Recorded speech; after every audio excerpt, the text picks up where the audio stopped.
Okay, Janet has asked me, what are my first thoughts on coins and currency in the world building space?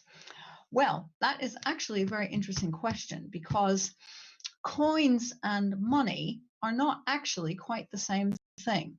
Coins are quite a specialist kind of money, and they have a history, which we can maybe get back to and talk about in a few minutes. Money, the idea of money as a system, goes back a way long way, and you can actually have money without having coins. If you think about it, all that money is an agreed system of values, so of equivalent values, so that yes, okay, that's all right. That's all right. That's fine. So money is really just a series of equivalent values so that people in a monetary system have an agreed standard against which they can value other kinds of things, whether that's commodities or services or whatever it happens to be, land, physical objects, what have you. Okay. Now I can't hear you, Janet. I think we have fixed I can it. hear you now. I can hear you now. Ladies and gentlemen in the chat, world builders all, please tell me if you can hear me. I'm terribly sorry for this. I'm pretty sure that Streamlabs is actually cursed. All right, give me. Yes, they can hear me. Fantastic. Whoa. All right, I'm going to do one thing now.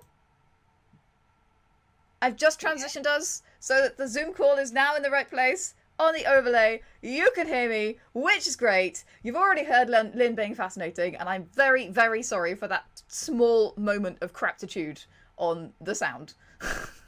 Okay, so we're back on. We are back on. Money, Please continue, Lin. money versus coins. So you can have anything as money. I mean, you could have a lot of societies use precious metals as a standard for money. So, for example, silver.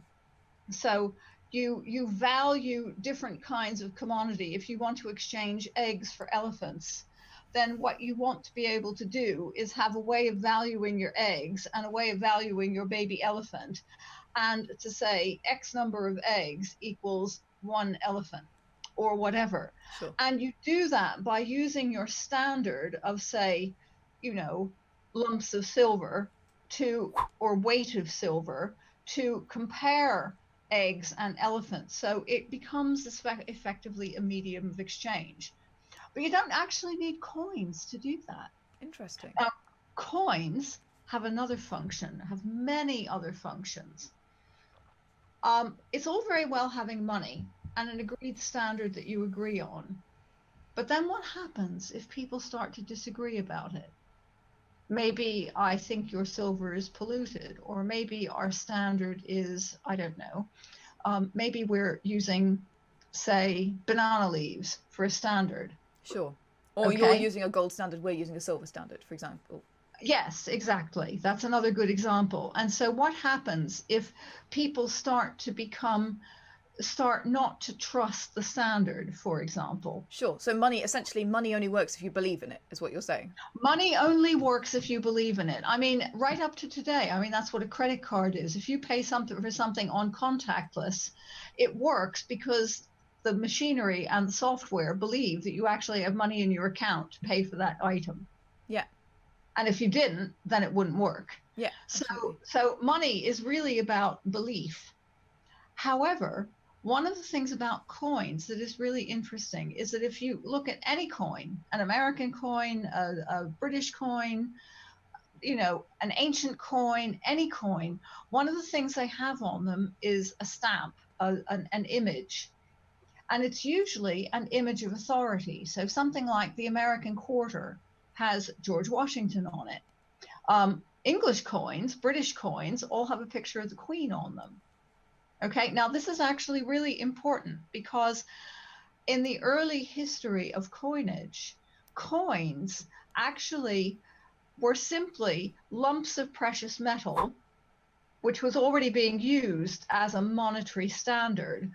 But with somebody's official stamp on them, and that official stamp guaranteed their validity, their purity, that they were really what they looked like, that they weren't just like a piece of crud covered in silver. They were actually, proper Exactly. It was a silver. royal So, guarantee, in or effect. well, it was an authority guarantee. It might be royal, it might be a city, it might just sometimes be a big guy who could afford to put out its own coinage. And in the early history of coinage, that sometimes happened. Interesting.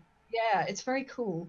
But the critical thing is that it carries an authority behind it. And so that adds to the trustworthiness of it.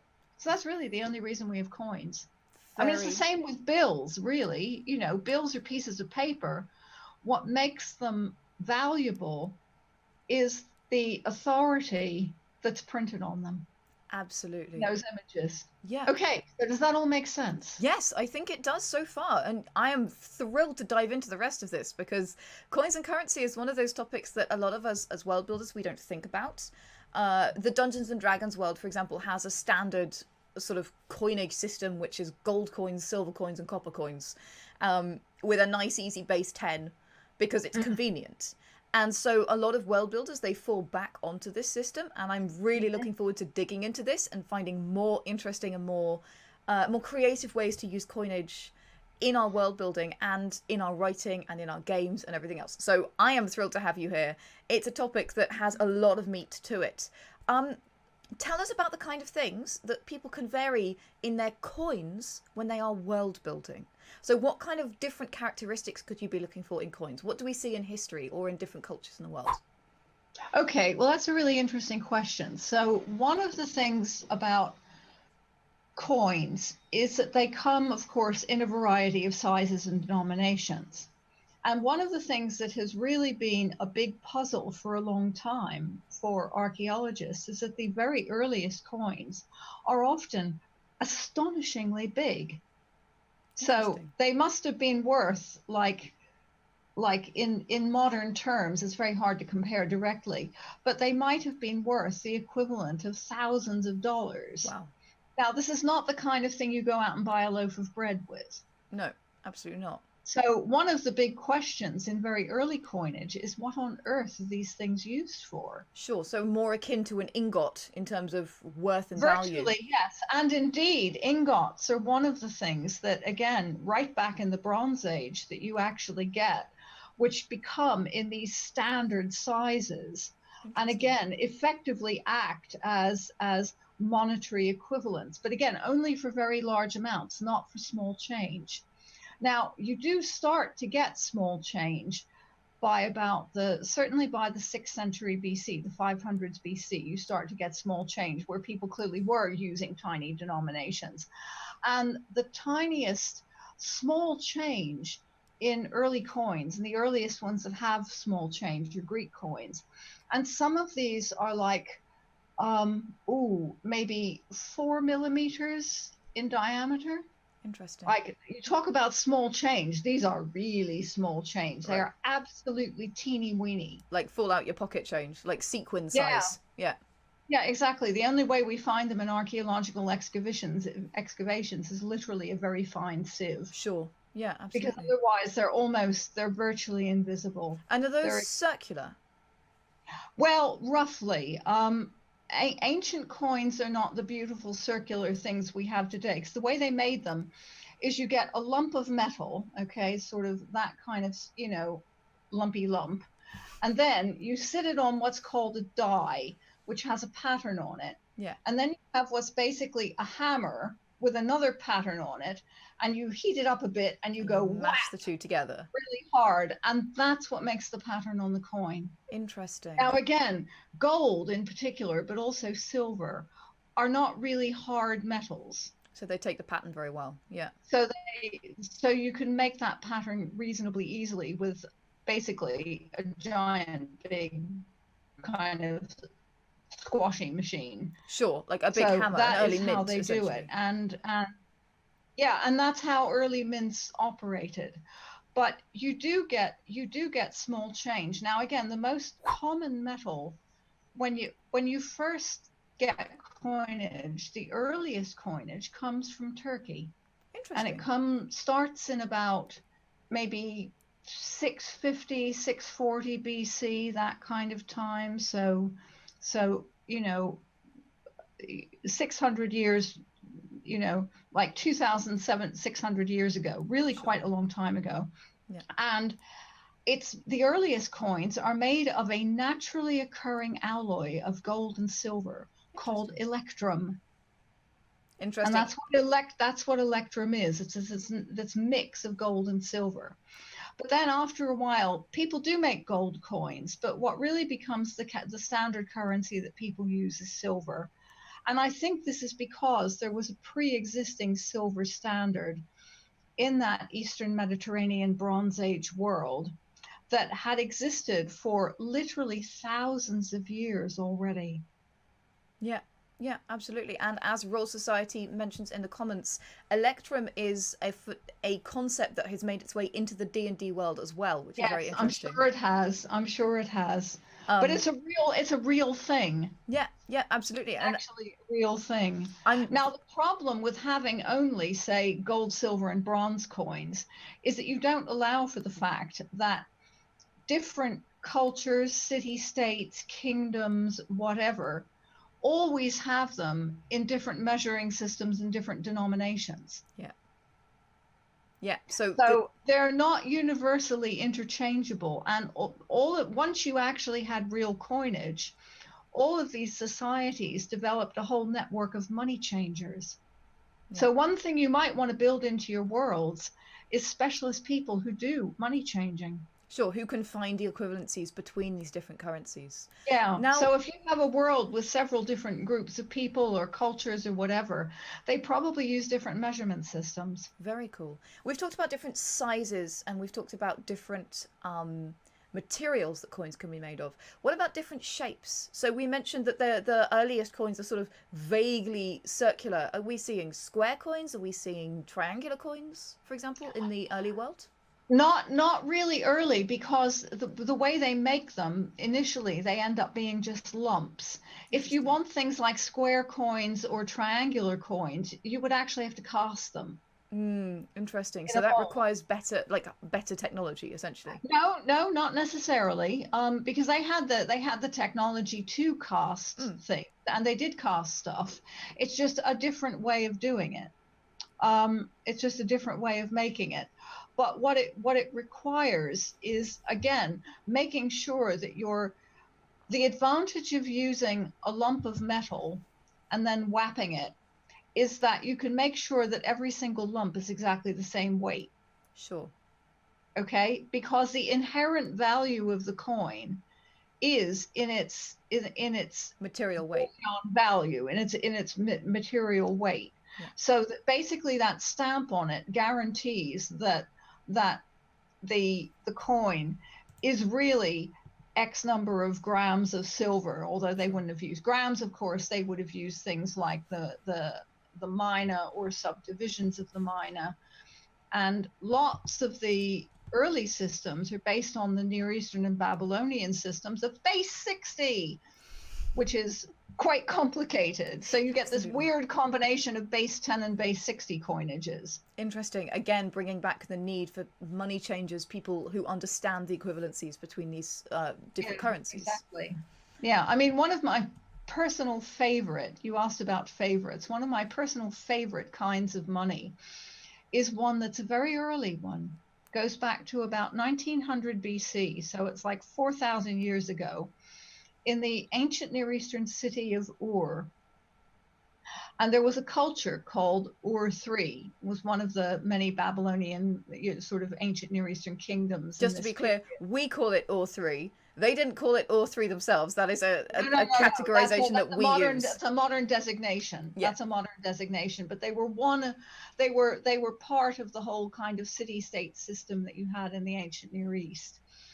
And their way, now this was way before coins, but they had a silver standard. And so everything was measured against weights of silver, okay, in subdivisions of the mina. Yeah. Okay.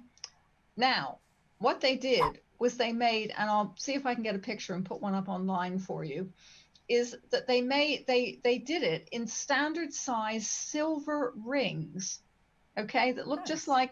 like, just like that kind of a ring, like, like Like my wedding one you would ring. have on a finger. Yeah, like that. Interesting. Yeah. Okay. But what they do is they have like a whole line of rings like that, and then they string them together with like a piece of metal. Huh. So you have like, it looks like almost like a candy stick of rings all stuck together. And then this is really cool. What they would do is, because these were in standard weights, they would like snap them off when you wanted like 3 rings or 5 rings or whatever. It's really cool. Oh, that is so cool. Hmm. And you can, as a world builder, you can start to imagine the idioms that would come out of that. You know, people would talk about, oh, how much is this? Oh, it's 3 rings, or oh yeah, That's right. that's a camel worth 12 rings, or you know, That's right. That's right. he looks like he's worth his rings in gold or whatever. You know, like there's so much that you can build once you have these that will affect the way that your characters talk to each other, that will affect the small everyday day aspects that are so great for world building and create such sort of beautiful crunchy world settings that is what we're all here for, you know. Yeah. So that's when you get, and that's in a way, it's a really sensible way of do it. And they still would weigh them out, but it made it quicker and easier to weigh them out because you had them in the standard sizes. Sure, and In the standard fact, shape. in fact, in the ancient Near East is really interesting because coinage, as I said, starts around 650 BC or so, in 640 BC, maybe a little later, in Western Turkey. Yeah. And then it gets picked up by the Greeks, who start on a larger scale making silver coins. And the island of Aegina, lovely holiday destination if you've ever been to Greece, but the island of Aegina was one of the first mass manufacturers of silver coins. Very cool. And because the kind of emblem of Aegina was a sea turtle, the coins became called turtles because they have these little pictures of turtles on them. They're really cute. That's really And cute. sometimes other cities, like in Crete, the Cretans, a lot of the Cretan cities never bothered to invent their own coinage. What they did was they either used Aeginetan turtles or they copied them. Oh, so they made their own. Interesting. They made their own variations on them. Exactly. It's really interesting. Very cool.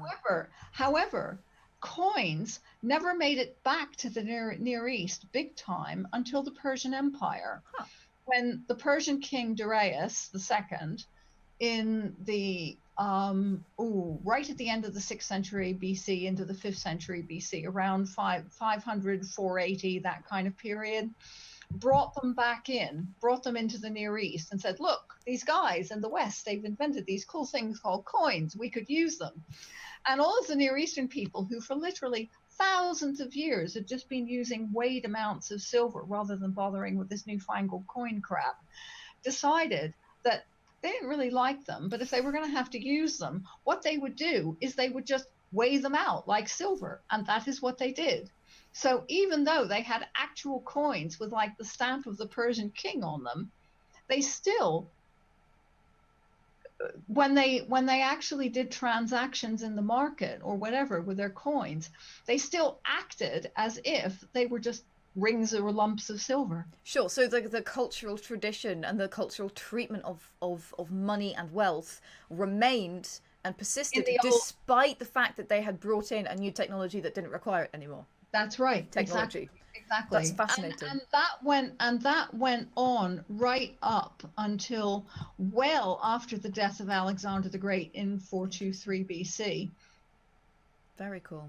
So it went on forever. They were still measuring out silver long after the rest of the world in the ancient world had gone on to the coin thing. Very cool. Now, I guess one of the most famous sort of coin substitutes, currencies that are not coins, are things like shells and beads, that kind of thing. Yeah, and again, a lot of times they're not necessarily used as coinage in the same way. So one very famous example, anthropological example, discovered by the early 20th century anthropologist Bronislaw Malinowski, is what was called the Kula Hmm. link. So among a whole bunch of Polynesian islands, Melanesian, South Pacific islands, people would exchange these shells, and the shells, each individual shell, came to have a history of its own, and they were shells. Sometimes they were built in or woven into other things, and all the rest of it. And it became part of a kind of ritual gift network. And along the same lines, other things like bark textiles or food or yams or pig meat or other stuff also moved. Interesting. So although they sort of act as money, they're not really money in quite the same sense as having a proper monetary system. Sure. You also get, for example, South Pacific cultures. There's one South Pacific culture where they have these big, basically giant rocks that are called yap, which are like big rocks with holes in them, Yeah. which are used as kind of money. But they're not something that they're built into a kind of ritualized network of exchange. Again, they're not really, you wouldn't go out and buy a loaf of bread with them. You wouldn't take them to the market or something like that. Sure. Yeah, absolutely. And So that's the big difference. fascinating. Fascinating. What are those so we can look them up later? They're called Yap currency. I'll Yap put some currency. stuff up online for you. Fantastic. I want to read more about those. That sounds fascinating. Yeah, It's they're sort of really interesting. And you get people using stuff like literally banana leaves and all kinds of other things. The other thing that becomes effectively a kind of parallel type of currency are things like gold and silver vessels to standardized weights, and jewelry also to standardized weights. And sure. sometimes it goes the other way around. So in a number of cultures, coins also become jewelry. Sure. So there is a link between wealth that is material culture and wealth that is coinage and currency. Absolutely. Very And the two interesting. get entangled with each other. So you get a lot of cultures with very traditional in places like Turkey and also in early modern Greece, for women effectively to wear their dowry in the form of necklaces with coins on them. Interesting. And Very again, interesting. even in classical Athens, people would have these amazing families, would have these rich families, would have these amazing sets of gold and silver vessels. You find them, in fact, in things like the Macedonian tombs. But they're not just random, they're all to standardized weights because that's how much they're worth.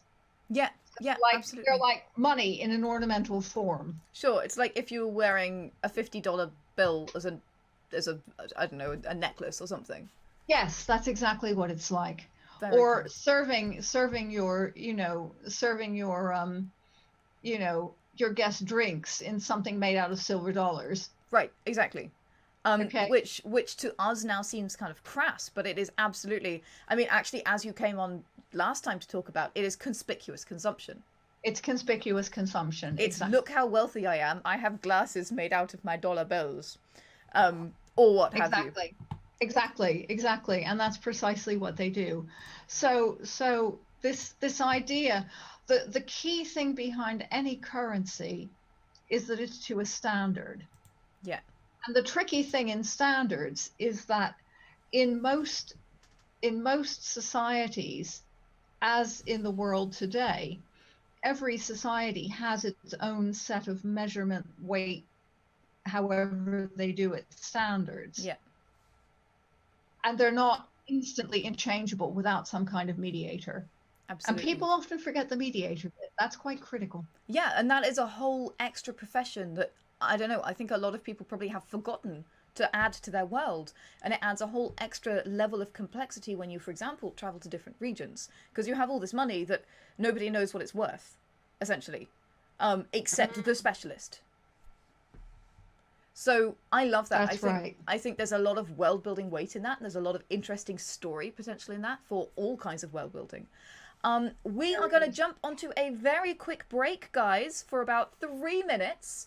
If you have a question, remember to throw that into the chat with capital letters question in front of your question, so that my magical, glorious, and amazing producer, Secondhand Samurai, can grab that, throw it in the chat, and we will be answering those at the end.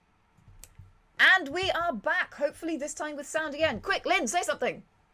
Hello all. Are Yes, we back? Can you hear us? I think we They both can hear have us. sound. I think that they can hear us. Excellent. I can see the little bars going up and down, which is always a good sign. So, guys, Good sign. when we left you, we had been talking about physical objects, coins, currencies, shells, coins as material wealth, as well as sort of swappable wealth, if you will, and exchangeable wealth. We are going to move on to coins and currencies as politics, as political statements. So my question for you, Lynn, is tell me about political uses of coins and currencies, and give us some great examples from history, because I know there are some good ones, and you've got the good stuff. There are some very good ones, and I think the answer to that is what I said at the very beginning about the invention of coinage really being about an authority guaranteeing the value of that piece of metal. And that says it all right there, that a coin is inherently political, because there is some kind of political authority that validates that as something with which to exchange, other than just being random bits of metal. Yeah. And guarantees the quality and the purity of it. So one of the ways in which, of course, one of the most obvious ways in which coins are political is that, of course, rulers print their own symbols and their own insignia on the coins themselves. So, for example, one of the early kingdoms that had coins, the kingdom of Lydia, where they were invented very rapidly in the 6th century, Croesus, in Greek mythology, the richest man in the world. But Croesus was actually a real person. He was a real king, and he put out these lovely silver coins with lions on them, because for his dynasty, the lion was their symbol. Interesting. So that was like to remind people. And of course, many people will have seen Roman coins of Roman emperors. And of course, Roman emperors always have things like the faces of, hello? Hello, Lynn, are you okay there? Yeah, they're fine. That's all right. Just had a funny thing come up, but it's gone now. Oh, good. So the faces of Roman emperors or members of the royal family. Yeah. So the Romans were amazingly good at using coinage as propaganda and coinage for sending out political messages. One of the things about coins in a well-established and big, by ancient standards, economy like the Roman economy, which went all the way from Britain to Egypt and beyond, is that if you, as a Roman emperor, issued a coin, those coins went everywhere. And the Romans issued particularly small denomination coins in very, very, very large numbers, and they got every place. So, for example, when Augustus, the first Roman emperor, captured Egypt, they put out coins with things like pyramids and palm trees and stuff, and they actually said Aegypta capta, Egypt is conquered, is captured. Wow. So literally they were propaganda. They literally were propaganda, and that is very common with coins. And it's, sorry, I just want to jump in there just for a second, because from a boots on the ground commoner perspective, this is a picture of a man that you have never seen and you will never see in your entire life. You're not going to see the emperor, but you still know exactly what he looks like because his face is on those coins. And you are told that you have to bear allegiance to this man, and now you know what he looks like. Yes, not only that, you will never see the emperor. You'll see him on coins, but you'll also see him on statues in your city. Yeah. Because there were images of the emperor all over the place. There's a whole imperial cult where you'll have statues of the relevant emperors and their predecessors and things like that. Yeah. And they were this was really important, so that coins were one among many ways in which that image of an emperor was spread around the empire, and people knew what the emperor looked like. So, for example, with statues, as with coins, there were kind of, as like with British coins with a queen, there were like authorized pictures of the emperor that you had to use if your city was going to make a statue of the emperor. Yeah. And the pictures on the coins, again, they're very standardized. A very good comparison is the way the pictures of the Queen on British currency are all exactly the same. It's not like random different images of the Queen. No, They're all identical. nor do they age in real time. So every now and No, then they release a new updated picture, which is the new official picture. But that's right. they're not just taking a snapshot every year and doing a new one with extra wrinkles on as That's right. you know, the lady ages. No, and they're out of sync with real time, because if you look at British coins that are in circulation now, they are not depicting somebody who's 90 in her 90s. Absolutely not. No. So and the Roman Empire was exactly the same way. So, but this happens in other societies as well. So, for example, in the Greek world, where they didn't have usually kings or rulers who were heads of cities, not at least until Philip and Alexander, in the late 4th century BC, the late 300s BC. What they did instead was coins represented cities. So, very famously, the city of Athens had on the front, which is called the obverse, technically, usually a picture of Athena. And then on the back, on the reverse, it usually had a picture of a little owl. Because it was the Athenian owl, of course. Because it was the Athenian owl, and those two images on coins went together from the late 6th century right down through the Roman period. That became the symbol of the city of Athens, and each city would have its own symbol. So, for example, the city of Metaponto in southern Italy, right in the heel of Italy, which was in a place where it was very agriculturally rich, had an ear of barley as its symbol. Nice. The island of Thasos, which is famous for its wine, the coins had big clusters of grapes. Nice. And Greek coins, they might have a god on them, but they didn't have people. They didn't have living people. Alexander the Great was the first man to put his own living self on a coin. Very interesting. Very interesting. But what they would do is that where you got, say, for example, one city conquering another city, they would actually often then make the city that was conquered use the same coin type. So one of the tyrants of the city of Rhegion, right down in the toe of Italy, won a big prize in, wait for it, the mule cart race in the Olympics. I bet you didn't know there was a mule cart race in the Olympics, but there was. And having won this, he was very proud of himself, so he put it on his coins.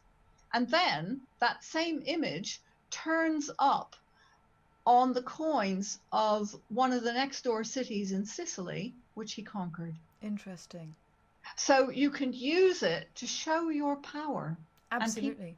And rulers did that. And there's a great example actually of Malta, which is a place that I'm very fond of and I've done a lot of reading about, where Malta, or Melita as it was called during the Roman Empire, was allowed exclusively as a special perk to be able to print their own coinage, or mint their own coinage, I should say, although they were a vassal state of the Roman Empire, because they had done something or other, I can't remember what it was. So they had got that perk for doing something good for the Roman Empire. Yeah. And that was a way that they were rewarded, essentially, was by being able to show their identity through a coinage. So this is stuff that you can play with the giving or the taking away of rights to mint coinage by other powers, or forcing somebody to print your coinage, as you said, or forcing somebody to put your symbol on their coinage, or whatever it is. Exactly. And that really goes to show, again, quite universally, that coinage and who can mint coinage is absolutely about political power, because if you are a minter of coins, then you are a serious political authority. I would also say, oh, In the modern world, this has been one of the issues around the euro. yeah, absolutely. Absolutely. So I would also say that the other way that you can use this from a storytelling perspective, whatever kind of story you're telling and whatever kind of medium you're telling, is the distribution of coins. Where are you finding these coins? There was a very interesting news article recently about a stash of treasure that was found in Pompeii, because it was in a newspaper, and essentially this treasure was small personal treasures of a low status female. And in that cache, there were small Middle Eastern and Egyptian faience beads and little ceramics and this kind of thing. So these were not, according to the article that I read, from a terribly high status person, because there wasn't any gold, there wasn't anything of great immense value. It was all very small. Some of it was, some of it looked like it had been broken before the impact or whatever, because it was in separate pieces in separate places. But this is evidence, if we needed more evidence, that, trade links were strong, things are moving, and coins also move. They change hands, they travel, and that is a great way to show influence and travel and trade within your world with a coinage. And people also hoarded coins. So sometimes we find, particularly in situations where Pompeii is a good example, where there are indeed coin hoards, but you find them in other deserted cities and things like that, where people bury like pots full of coins, hoping to come back to them, only of course they never manage to do it. And there are and often there'll be coins from different places. Yeah. There'll be a real mix of things. That's not uncommon, and that happens right through history. It happens, of course, in much later periods as well. Yeah, absolutely. All right, we will be cutting to our questions soon, but Lynn, I have to ask you, what is the most annoying thing you've seen in fiction when it comes to coins and currencies? What is the thing that you have seen that it breaks you out of the narrative? Is there anything like that? Guys in the chat, feel free to weigh in on this as well. I'm always interested to know what you've seen that doesn't work, as well as what you've seen that does. It's when people imagine that coins just happen out of thin air and aren't kind of linked into both a political system and a monetary system. And also when people forget about exactly what we talked about before, that in any real world that we have ever known about in the past, each individual coins are part of local identities. Yeah. And therefore, different local places have their own local coinage.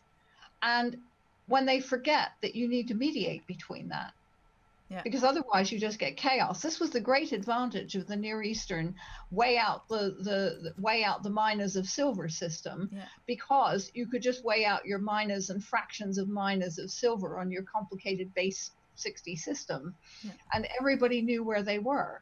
Yeah, absolutely. In fact, the minute you politicize it and have coins, then you need a mediator to exchange it. Yeah, absolutely. And again, this is how the Vikings would work. They would work entirely in silver. So whatever beautiful silver casks they had picked up with stunning workmanship, they didn't really care. They only valued the weight of the silver. And so you find often in Viking hordes, you find beautiful things, gorgeous works of sort of stunning art with enamelry and all of this like wonderful workmanship that has just been chopped in half because they wanted to exchange half the weight of something for something else. It's very, very interesting, the different ways that people value like both the metal and the cultural artifact. I think it's time to jump to your questions. So we have a great one here from Emperor Charles II. What are your thoughts on implementing banks in your fantasy worlds? How do banks work on their simplest level? Good question. It's a very good question, and a lot of it again goes back to the business of changing money.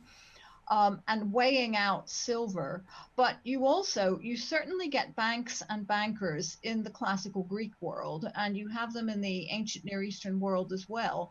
And a lot of what they did was they made loans. Interesting, yeah. Yes, so a lot of what they did was change money and they loaned money. And if you think of the world of international trade, for example, in the ancient Greek world, shipping was a pretty risky business. So one of the things that one of the earliest kinds of loans for which we have quite a lot of evidence are what are called bottomry loans, which is loans specifically for shipping. Sorry, what are they called? Bottomry loans. I don't find that amusing at all. I'm an adult. Yes. Please keep talking. It is. It's really funny, but that is their technical name. And it's basically like, imagine you're working in a world where there's no such thing as insurance policies. Yeah. Okay. Which there wasn't. But you have a ship, a rickety little ship full of stuff, and you're going to sail around the Mediterranean from one port to another, selling stuff and picking up stuff and then selling more stuff and then picking up stuff. That's fine. But it is a very risky business. So rather than taking all your money and putting it into the ship, which is very dodgy, what you do, and bankers often arrange these things, is you split the risk. So people who were wealthy would loan you, like, say, maybe a tenth or a 20th of the value of your cargo at quite a high rate of interest that they would get back when you paid them back. And then you would go out basically borrowing other people's money to do this. Now, the point is that if the ship sank, nobody lost everything. Everybody lost their small amount of money that they put in, but nobody lost the whole lot. Sure. So it was a kind of, as it were, kind of very basic kind of insurance policy. Yeah. And the idea was that then if you were successful and you made huge profits, you paid back all the loans with the interest, but you still made a hefty profit yourself. Absolutely. It's a very cunning way to operate in a world where there is no such thing as insurance. Now, nowadays, this is why we pay insurance premiums on things like car insurance, for example. Yeah. You couldn't do that in the ancient world, and that's how they got around it. So that was one of the most important functions of banks, was in terms of facilitating trade by reducing the risks. Absolutely. And guys, the other recommendation I have for you, if you want to read more about banks and you want something quite iconic to have a look at, is go and have a read about the Knights Templar. Because one of the reasons that they became such an important force within Europe was not because of their holy warrior activities. It was because of their banking activities, which actually led to their downfall, because the King of France owed them so much money that instead of paying the debt, he accused them all of being devil worshippers and being homosexuals and all sorts of other things that were not acceptable in the medieval period. And then they were all killed. So so that was why the Knights Templar fell, but also reading about their banking practices, which I will not go into in great detail here because I don't want to sort of, take us off in a different direction, is super, super fascinating. And it's a very interesting way of understanding how banking really worked in the medieval world. And they really had a monopoly on it because they were a pan-national organization. Exactly. Okay, let's jump to another question. That was a great one, Emperor Charles II. Very good question. Hadnafaln asks, I'd like to hear a little about various methods for protecting the coins from filing off metal. So things like clipping, cutting, filing, that kind of thing. How do we keep our currency pure? Well, actually, that's a really interesting question, because certainly in the ancient world, people were not always very good at that. And my suspicion is that what they did was that they probably weighed the coins. And of course, it's Archimedes, remember, who invented the whole principle of displacement. Yeah. Him and his bath. I was going to say, Eureka in the bathtub. Eureka in the bathtub. Now, the reason that was important is precisely because you could forge a coin, or you could adulterate a coin to make the weight look the same. But to make the mass look the same is much, much harder. And so displacement then became a way of telling whether people had done things like file off bits. We do, in fact, find some very interesting examples in the ancient world of where people forge coins, they file them, they clip bits off, and there are some really cool examples of where they chop them in half. Why would they do that? Because then it would be worth half the amount, wouldn't it? Interesting. So literally, Yeah. if you want a $half, you just cut one in half. You just cut one in half, And yes. when And they do sometimes do that. and when you're so it doesn't work for representational currency like we have now. So if I chop a 50p piece in half, it's no longer worth 25p. It's worth nothing No, because it's it's broken. worth nothing. It's Exactly. representational. It's a token, essentially. Exactly. When you're dealing with coins where their monetary value is tied to their material value, it absolutely makes sense. Yes, although it is really interesting because over time in the ancient world, that direct link between monetary value and between their actual bullion value, you would say, the kind of precious metal value, and their worth as a coin, disintegrated in the way that it has, of course, for us. So, for example, particularly with things like bronze coinage, Yeah.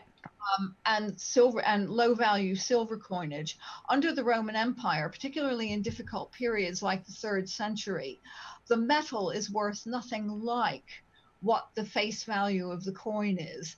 And that what kept the whole system going was actually people's trust in the Roman Empire. And Right. that's where the whole political trust thing becomes important. Absolutely. The short answer is people were not very good at it. When it did happen, what city authorities often did, the authorities who were in charge of mints and minting coinage, is that they would pick up and collect back the kind of naff coins and the worn out ones. And I suspect a lot of times they did this probably through bankers. And then they would restrike them. Interesting. And sometimes you can actually see coins that have actually been restruck. Very interesting. So they were melted down and then remade, essentially? Well, not always. Sometimes they didn't melt them down, and that's why you can see that they were struck as a coin once, and then somebody came along and whacked it again. Very cool. Very cool. Sometimes they melt them down, but not always. Fantastic. What makes a currency, asks W.D. Michael, intriguing to a reader? How can you make it unique? That's a really good question. Isn't it? I think there's a lot that you can do, and it depends on the kind of story that you're trying to tell and the kind of way that you want to use your currency. So I would say that you can make the standard that is being used unique. That's one of the things you can use. Terry Pratchett famously in his Discworld writes about the Gollum standard, because the thing that you are assuring with that is an amount of work, which is always consistent. So that then becomes a monetary standard itself. It's a fascinating concept. Yeah. You can do things like exert political power with your coinage or your currency, as the Romans did. You can have coinage crossover. Like, for example, for the Vikings, they found that the silver coins themselves, they didn't care whose face was on it. They just wanted the silver. And then on the other hand, but you could also make coins in interesting materials. Absolutely. There's been for example. Oh, sorry, go ahead.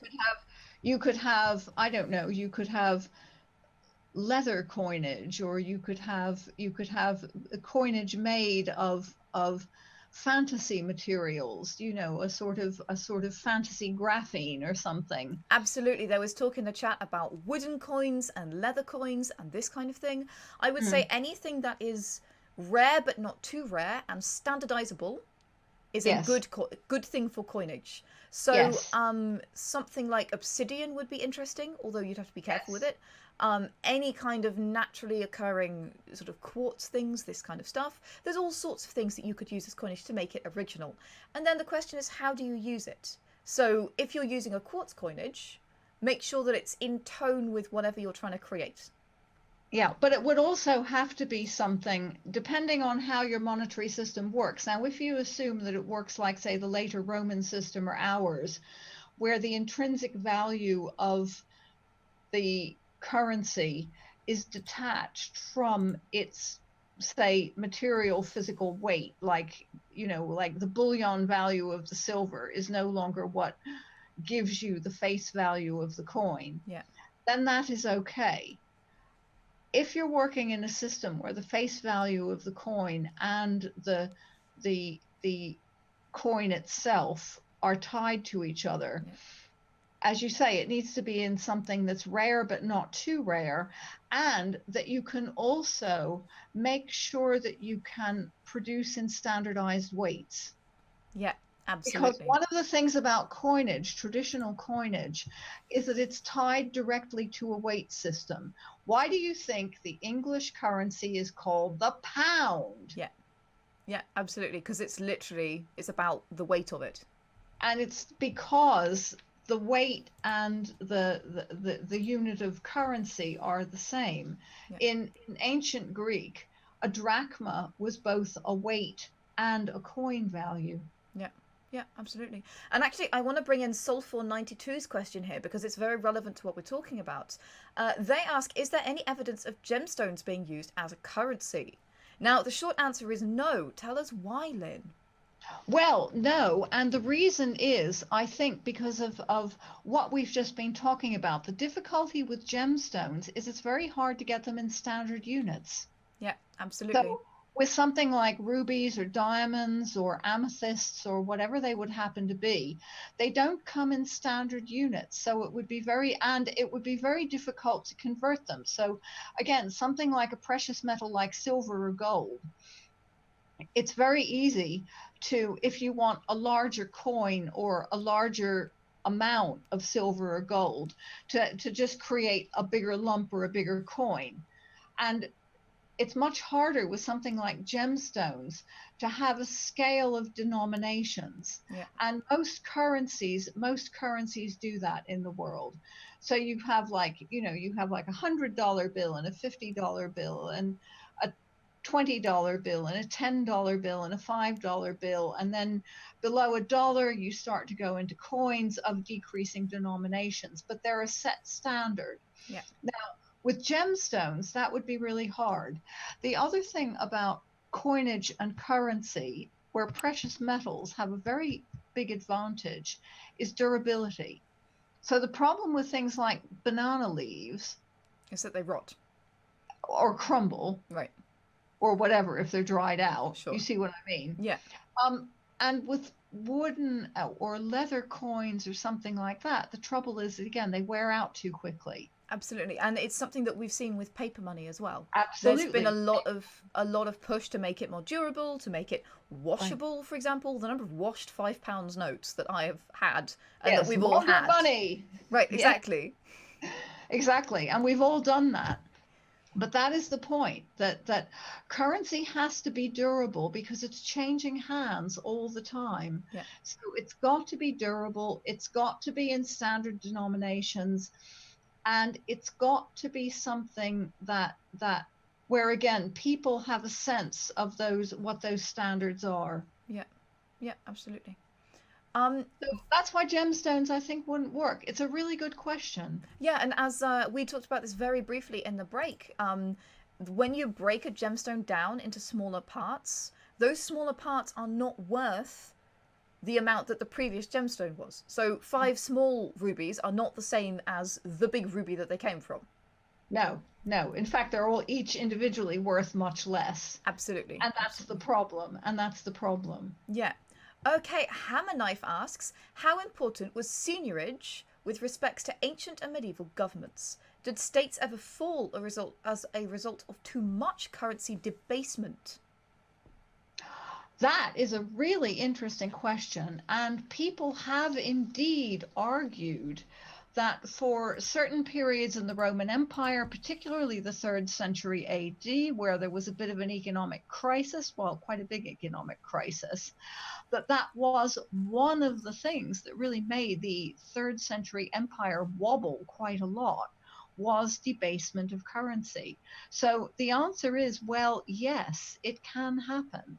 And it does cause massive problems because effectively what you get is inflation, because the currency becomes worth so little that something like then a loaf of bread becomes, sort of umpty ump denarii Absolutely. rather than what it should be.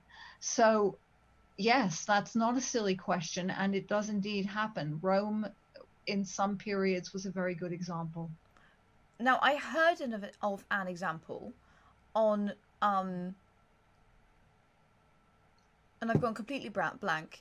It is the the SciShow channel created a history series, the name of which I've completely forgotten.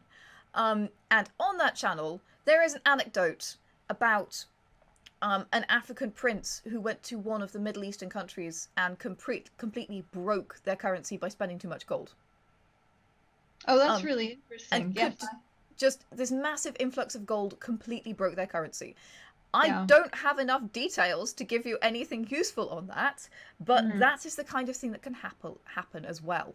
So if people come in with a massive influx of currency, or if people come in with a sort of massive surge to release new currencies, for example, because they do it for a propaganda push or whatever, it's something that could absolutely cause a massive problem. Yeah, and the kind of example you're talking about, Janet, is a really interesting one, because that's where you need for your currency something that is rare but not too rare. Absolutely. And then if it suddenly becomes not rare at all, of course, its value goes down. So the chat has helped me. Both Hammer Knight and World Anvil, which is Demetrius, have weighed in. It was Mansa Musa and his trip to Mecca, where he gave away a huge amount of arms, I think, and destroyed all the gold-based currencies of every region between Mali and Arabia. Yes, partly because... Yes, very interesting. And again, that will be because basically it basically took the bottom out of the price of gold. Yeah, absolutely. Absolutely. And suddenly there was a massive influx of gold and everyone had so much money, and there was But gold then became worth less. Absolutely. And then things cost more because there was more gold, which meant that people weren't getting the profit from it. This is how debasement happens. Anybody who remembers... It's one of the ways that debasement happens. Absolutely. The other way that debasement happens is in currencies where your money is based on the bullion value, is when you start debasing the actual metal content. Yeah, absolutely. Absolutely. And there are interesting inverse relationships with that as well. So, for example, in the fantasy world, we have gold, silver, and copper coins. Now, in today's world, copper is scarce and incredibly valuable because we need it for electronics. So if we had that system in the real world right now, the copper coins would be hugely valuable as actual components. Yeah, pennies at this point in Britain and America have very little copper in them. Absolutely, because copper is very valuable. It would be worth more than the penny itself. And there were comments in the chat that some smaller denominations actually cost more to make than they are worth. They are worth, and that is absolutely correct in the modern world. That is absolutely true. In the ancient world, low value coinage was often bronze, which is copper and tin mix, and has the advantage over copper of being rather more durable. Yeah, absolutely. Again, the tin is what's the rare commodity there. That's much less common as a metal resource than copper. Sometimes, of course, they use brass as well, brass alloys. So that would be copper and zinc.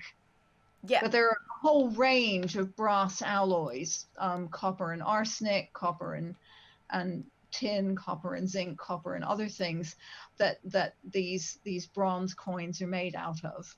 Yeah, absolutely. Those are the kinds of coins you would buy your loaf of bread with. Totally. So Tirika asks us, I'm considering having crystals filled with information or spells or something similar, like magical USB sticks, essentially. So we are in a fantasy setting, as something that could be used with coins to certain transactions. Is there any historical presence for something similar, like books, for example, being used as coins or exchange? No, not really. And again, I think because it would be very hard to as it were, standardize them, because the critical thing about a currency is that you need a set of standard denominations against which your currency is matched. Absolutely. Now, that doesn't mean that they're not valuable and they couldn't be used in trade as trade items. Absolutely. But it means that they wouldn't make an effective currency, essentially. Yeah, they wouldn't make an effective currency unless you had a way of standardizing them. Yeah, which is Absolutely. not beyond the bounds of imagination. I can imagine how you could, as it were, standardize spells by saying that you have spells of set values. Absolutely, and within the D&D system, Tireka, I'm not sure what you are world building for, but within the D&D system, there are spells of different levels which are considered different Precisely. powers. So there Yeah. is already a standard system there, and you could say, well, a level 1 Yeah. spell is worth this, and a level 2 spell is worth that. Exactly. So there are ways of doing it, but the critical thing, if you're using anything, whatever you're using as currency, it's got to have it's got to come in a set of denominations to a unified standard that the people who are using the currency understand and agree on, because Absolutely. otherwise you just get chaos. Yeah, totally, totally. And that's what we need, bankers. WD Michael has asked a great question, which I am going to finish with. What is your favorite currency in history? Sorry, what is your favorite coinage in history, and why? That's a really interesting one. Now, you talked earlier about the rings that I know that you enjoyed very Yeah, much. I love those. I love the Ur-3 rings, and I think those are very exciting. But another one that I like very much, and again, these are a rather enigmatic one, and this is really because I'm a Greek archaeologist. I work in the Greek world. Is that before they had those coins that I talked about, with the owl and the olive branch and the owl on them, and the goddess Athena for Athens. Before they settled on that, they had a whole series of what became known as, using a weird German term, of Wappenmünzen, which means basically kind of sort of insignia coins, basically symbol coins. Now, and every couple of years for about 20, 30 years in 6th century Athens, from about 550 to about 520, they put out these things before even later than that, to about 510, before the standard Athena and owl coin came out. And there were all sorts of weird images on them. So some of them had like a pot on them, some of them had a gorgon face, some of them had a horse, and the horse protome, the kind of rearing horse with a horse head and looking all very noble, was great. But my favorite one of that series is a horse's bum. And you just think, like, why would you show a horse's ass on a coin? Like, what person? Come to Athens, we've got booty. In charge of the mint in Athens would say, okay, guys, this year we're putting a horse's ass on the coin. It's really funny. I love that so much. That is hilarious. That is my favorite coin, of the horse's ass ones. Fantastic. All right, I think we are there. There's lots of love in the chat for the horse bum coins. I'm loving that too, and it's a great reminder that, you know what, coins don't have to be completely serious all the time, and you can have all sorts of interesting aspects of your mythology, of your deities coming out, of religions. You can have, and they can be commemorative of events. And they can be commemorative of events. Exactly. So you can have all sorts of different aspects of your culture being shown on your coins as well. And it's a great way to start linking things together in your world. Not having coins that are just coins, and then mythology that is just mythology, and then a religion that is just a religion. But to have an ecosystem in your world where all of this stuff is connected. And that's what's going to create a really interesting, seamless world, and a great world setting for whatever you are writing your stories and playing your games in. All right, I think we are there. Any final last pieces of advice for our world builders? What's your final takeaway on this, world building coins and currencies? Well, I think, like with everything in building worlds, try and be consistent. Yeah, absolutely. Absolutely. Again, currencies and coins and money are all about an agreed standard. And while that might be fragmented in your world, and you can play with that and do really cool and interesting things with it, and you can do disruptive things with it. You can make somebody come in with a new standard and you can disrupt it. But the principle that coinage only works because it's something, on the one hand, that people agree on, and on the other hand is guaranteed by some kind of authority, whether that's a ruler or a state or a city or whatever it is. Without those two elements, a coinage system or a currency system just doesn't work. Absolutely. Absolutely. And on that note, Lynn, thank you so much for coming in to talk to us about this today. My pleasure. It's great to be back. Fantastic. I hope people enjoyed it. There is a lot of love, a lot of thanks in the chat for you. Okay. Guys in the chat, thank you so very much for being here. Thanks for your great input and great insight. It's been a pleasure to read that as well as listening to Lynn. I would also like to thank for the subs, Happy, for the follows, Abethia Malktho, Key Corey, and AmniCar01. And for the hosts, Hefe Live, thank you very much, guys. I would like to thank our amazing secondhand samurai and Demetris, who have been feeding me bits of information and also helping me with questions, moderating, and generally being the wonderful production team fairies. Thank you very much, guys. All right, guys, I would encourage you all to enter the Coins and Currency challenge that we have running right now. Hopefully this has given you some wonderful inspiration. And whatever you're going to do next, grab your hammer and go world build!